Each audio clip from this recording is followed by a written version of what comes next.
وما كان هذا القرآن أن يفترى من دون الله ولكن تصديق الذي بين يديه وتفصيل الكتاب لا ريب فيه من رب العالمين. الحمد لله رب العالمين والعاقبة للمتقين والصلاة والسلام على أشرف الأنبياء والمرسلين نبينا محمد صلى الله عليه وسلم وعلى آله وأصحابه أجمعين. أما بعد، أعوذ بالله السميع العليم من الشيطان الرجيم. بسم الله الرحمن الرحیم. سورۃ البقرہ کی ہم نے 76 آیات پڑھ لی ہیں. آج آیت نمبر 77 اور 78 پڑھیں گے. کیا واو اور لا نہیں، یعلمون وہ سب جانتے، ان بے شک اللہ یعلم وہ جانتا ہے، ما جو یسرون وہ سب چھپاتے ہیں، واو اور ما جو یعلنون وہ سب اعلان کرتے ہیں یعنی ظاہر کرتے ہیں. کیا واو اور لا نہیں، یعلمون وہ سب جانتے، ان بے شک اللہ یعلم وہ جانتا ہے، ما جو یسرون وہ چھپاتے ہیں، واو اور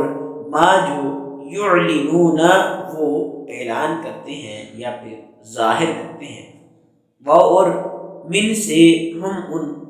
امیون ان پڑھ ہیں، لا نہیں یعلمون وہ جانتے، الکتاب کتاب کو، الا مگر امانیہ آرزوؤں کے. واو اور ان صرف ہم وہ، الا مگر یظنون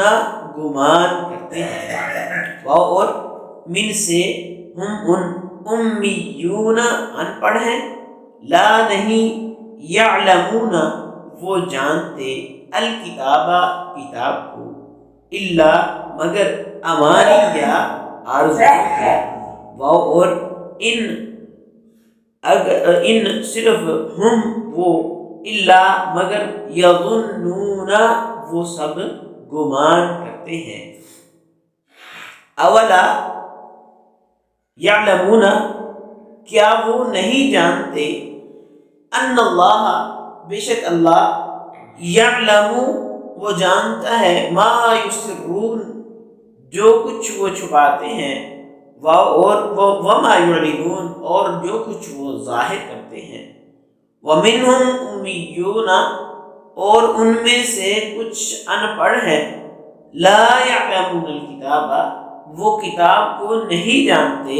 الا امانیہ سوائے آرزوؤں کے، وَإِنْهُمْ إِلَّا يَظُنُّونَ اور بس وہ تو صرف گمان کرتے ہیں. اولا یعلمون کیا وہ لوگ یہ نہیں جانتے، ان اللہ یعلم اللہ سب کچھ جانتا ہے، ما یسرون جو کچھ وہ چھپاتے ہیں، وما یعلنون اور جو کچھ وہ ظاہر کرتے ہیں. اللہ تبارک و تعالی فرماتا ہے کہ تم بتلاؤ یا نہ بتلاؤ، اللہ تعالیٰ کو تو ہر بات کا علم ہے، اور ان باتوں کو تمہارے بتلائے بغیر بھی مسلمانوں پر ظاہر فرما سکتا ہے. وہ نبی علیہ السلام کی نشانیاں جو سیدنا موسیٰ علیہ السلام کے ذریعے اور دیگر انبیاء علیہ السلام کے ذریعے یہود کو بتلائی گئی تھی کہ آخری نبی کی یہ نشانیاں ہیں،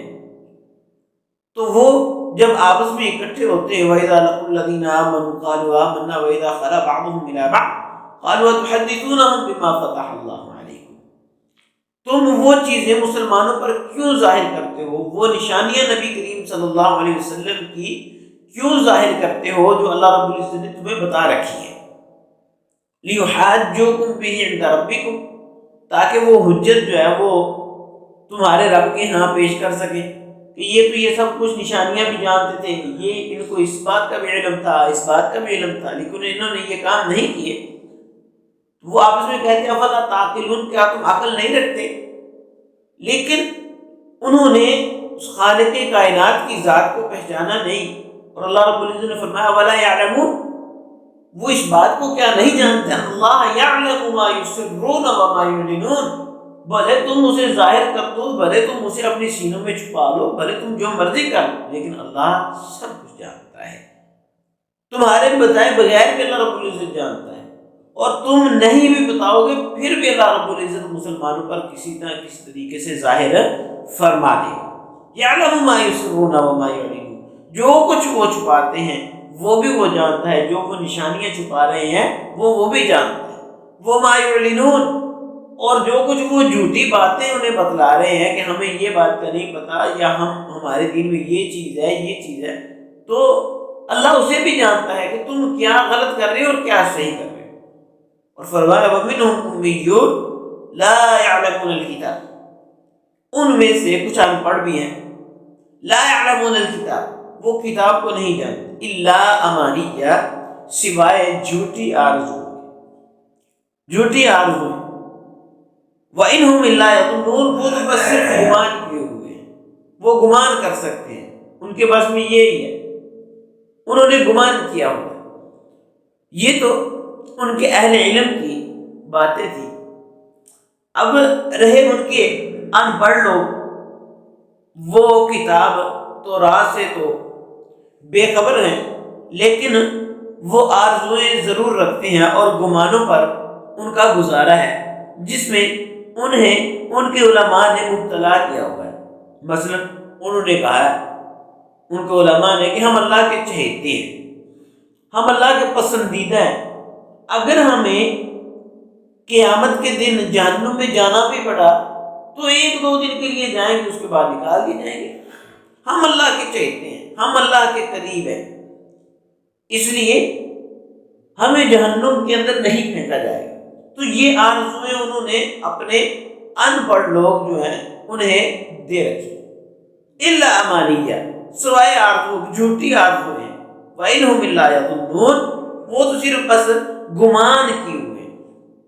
تو ان کا کہنا ہے کہ ہم جہنم میں گر بھی گئے تو صرف چند دن کے لیے، اور ہمیں ہمارے بزرگ جو ہیں وہ بخشوا لیں گے وغیرہ وغیرہ، جیسے آج کے جاہل مسلمان کو بھی بعض علماء اور مشائخ نے ایسے ہی حسین جالوں اور فریب وعدوں میں پھنسا رکھا ہے کہ تمہیں ہم بخشوا لیں گے، تم یہ کام کرو ہمارا، باقی تم نمازیں پڑھو یا نہ پڑھو یہ ہمارا کام ہے، تم نمازیں پڑھو نہ پڑھو، نیک نماز کرو یا نہ کرو، ہم تمہیں بخشوا لیں گے۔ تو یہ کام تو یہود کا تھا، یہود نے یہ کام کیا، ان کے علماء اور مشائخ نے یہ کام کیا، ہم کب سے ان کی پیروی کرنے لگ گئے؟ اصل میں رسول اللہ صلی اللہ علیہ وسلم نے ارشاد فرمایا تھا کہ تم لوگ جو پیچھے گزری ہوئے امتیں ہیں، لَتَتَّبِعُنَّ سُنَنَ مَنْ كَانَ قَبْلَكُمْ شِبْرًا بِشِبْرٍ وَذِرَاعًا بِذِرَاعٍ، کہ تم ایک ایک بالشت ان قوموں کی پیروی کرو گے، ایک ایک بالشت، جیسے جیسے انہوں نے کیا تم بھی ویسے ہی کام کرو گے۔ اور حتیٰ کہ یہاں تک بھی فرمایا کہ وہ کسی یہ جو گھر ہوتا ہے نا زمین کے اندر کسی جانور کا، اس کے اندر اپنا ہاتھ ڈالے گے نا تو تم بھی اپنا ہاتھ اس کے اندر ڈالو، اتنی زیادہ تم ان کی پیروی کرو گے۔ اور یہ بات ویسے ان کے علماء اور مشائخ نے یہ بات کہی کہ تم اللہ کے چاہتے ہو، ہم تمہیں بخشوا لیں گے، یہ کر لیں گے وہ کر لیں گے۔ اور آج کے جو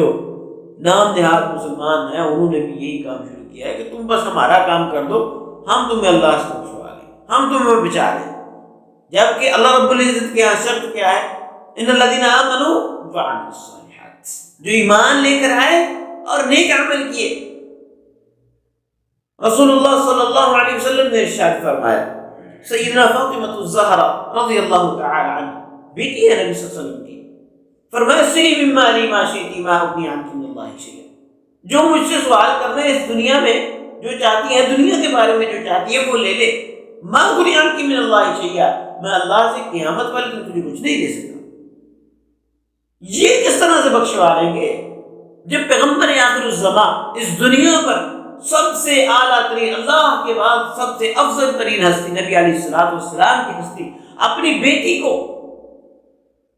یہ بات فرما رہے ہیں سیدھی ممالی معاشی، تو یہ آج کل کے علماء مشائخ اور بزرگ کیا کریں گے؟ یہ ان یہود کا کام تھا جو آج کے ان علماء نے پکڑ لیا ہے۔ اللہ تبارک و تعالی ان کے شر سے